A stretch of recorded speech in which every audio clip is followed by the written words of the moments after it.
forward to? Jamie Archer.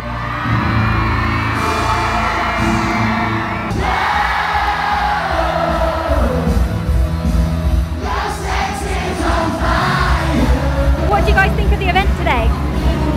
Wicked and sick. And what are you most looking forward to seeing? Jamie Archer.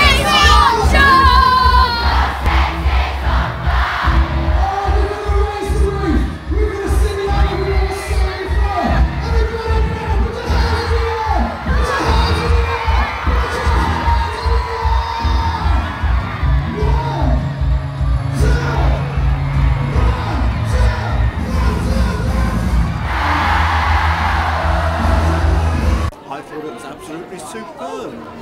Great fun. I'm sure everybody enjoyed it. I certainly did.